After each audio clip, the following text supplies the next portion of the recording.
The Mastery of Destiny by Practice of Meditation. When aspiration is united to concentration, the result is meditation. When a man intensely desires to reach and realize a higher, purer, and more radiant life than the merely worldly and pleasure-loving life, he engages in aspiration, and when he earnestly concentrates his thoughts upon the finding of that life, he practices meditation.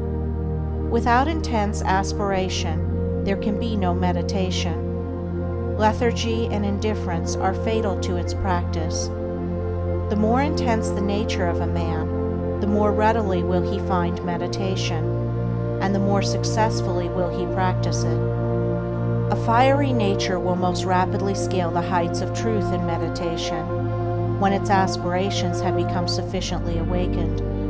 Concentration is necessary to worldly success. Meditation is necessary to spiritual success. Worldly skill and knowledge are acquired by concentration. Spiritual skill and knowledge are acquired by meditation. By concentration, a man can scale the highest heights of genius, but he cannot scale the heavenly heights of truth. To accomplish this, he must meditate. By concentration, a man may acquire the wonderful comprehension and vast power of a Caesar. By meditation, he may reach the divine wisdom and perfect peace of a Buddha. The perfection of concentration is power.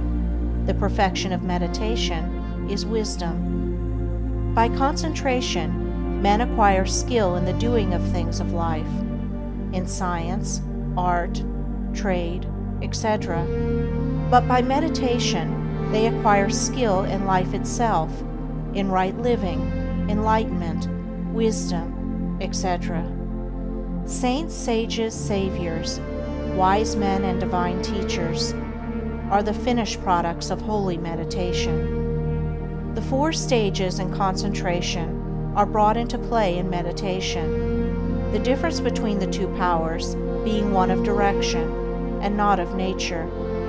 Meditation is therefore spiritual concentration, the bringing of the mind to a focus in its search for the divine knowledge, the divine life, the intense dwelling in thought on truth.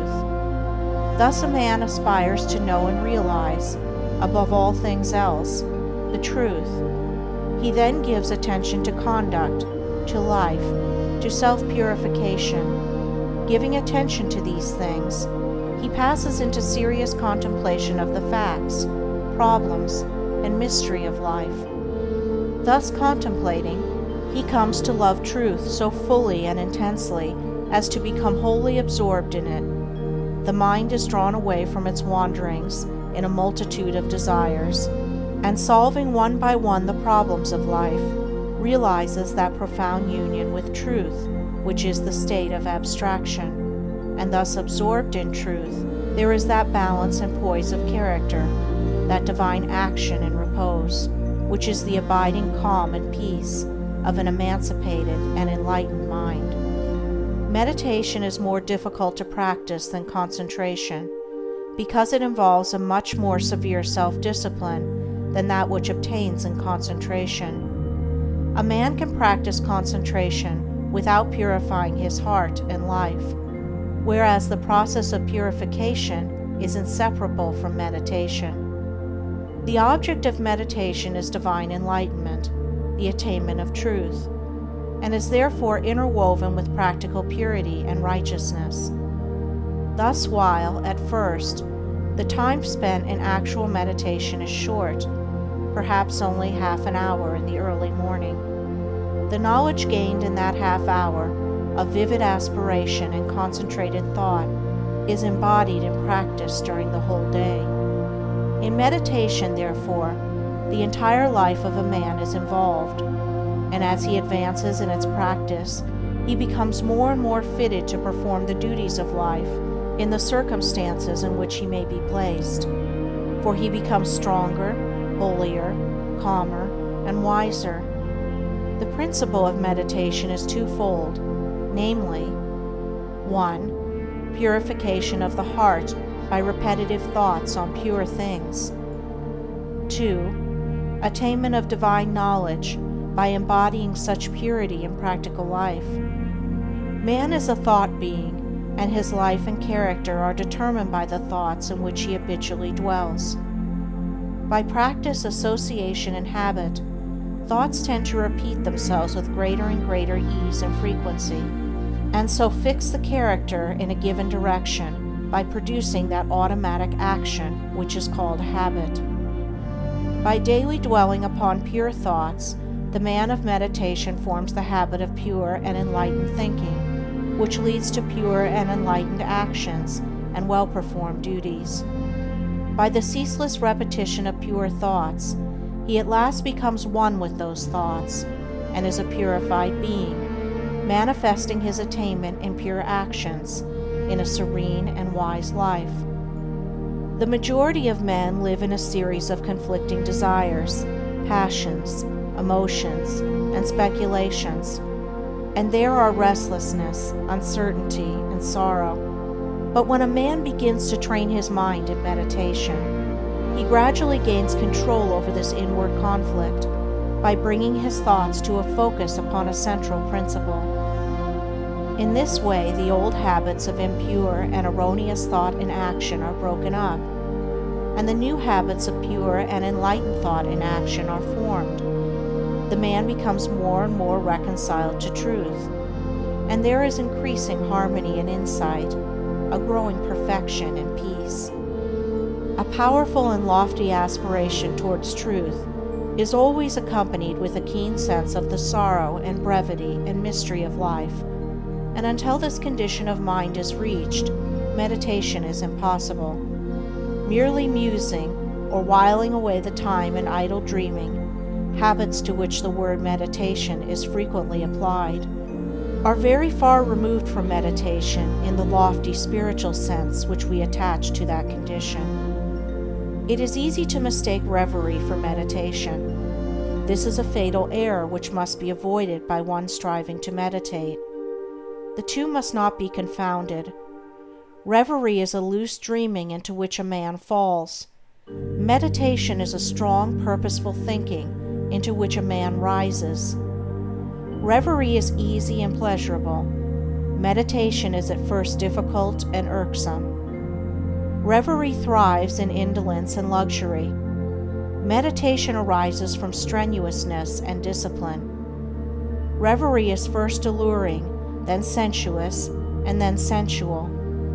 Meditation is first forbidding, then profitable, and then peaceful. Reverie is dangerous. It undermines self-control. Meditation is protective. It establishes self-control. There are certain signs by which one can know whether he is engaging in reverie or meditation. The indications of reverie are: 1. A desire to avoid exertion. 2. A desire to experience the pleasures of dreaming. 3. An increasing distaste for one's worldly duties. 4. A desire to shirk one's worldly responsibilities. 5. Fear of consequences. 6. A wish to get money with as little effort as possible. 7. Lack of self-control. The indications of meditation are: 1. Increase of both physical and mental energy. 2. A strenuous striving after wisdom. 3. A decrease of irksomeness in the performance of duty. 4. A fixed determination to faithfully fulfill all worldly responsibilities. 5. Freedom from fear. 6. Indifference to riches. 7. Possession of self-control. There are certain times, places, and conditions in and under which it is impossible to meditate, others wherein it is difficult to meditate, and others wherein meditation is rendered more accessible, and these, which should be known and carefully observed, are as follows: times, places, and conditions in which meditation is impossible. 1. at or immediately after meals. 2. In places of pleasure. 3. In crowded places. 4. While walking rapidly. 5. While lying in bed in the morning. 6. While smoking. 7. While lying on a couch or bed for physical or mental relaxation. Times, places, and conditions in which meditation is difficult. 1. At night. 2. In a luxuriously furnished room. 3. While sitting on a soft, yielding seat. 4. While wearing gay clothing. 5. When in company. 6. When the body is weary. 7. If the body is given too much food. Times, places, and conditions in which it is best to meditate. 1. Very early in the morning. 2. Immediately before meals. 3. In solitude. 4. In the open air or in a plainly furnished room. 5. While sitting on a hard seat. 6. When the body is strong and vigorous. 7. When the body is modestly and plainly clothed. It will be seen by the foregoing instructions that ease, luxury, and indulgence, which induce reverie, render meditation difficult, and when strongly pronounced, make it impossible, while strenuousness, discipline, and self-denial, which dispel reverie, make meditation comparatively easy.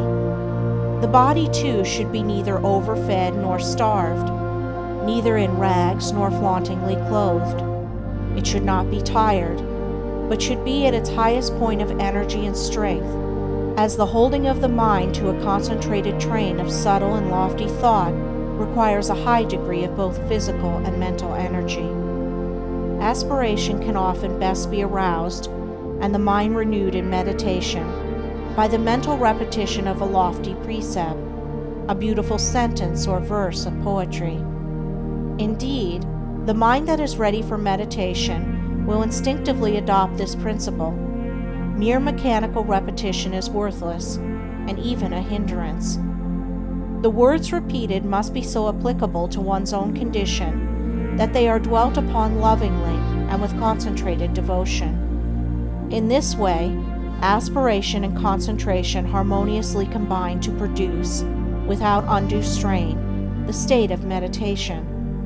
All the conditions above stated are of the utmost importance in the early stages of meditation, and should be carefully noted and duly observed by all who are striving to acquire the practice, and those who faithfully follow the instructions, and who strive and persevere, will not fail to gather in due season, the harvest of purity, wisdom, bliss, and peace, and will surely eat of the sweet fruits of holy meditation.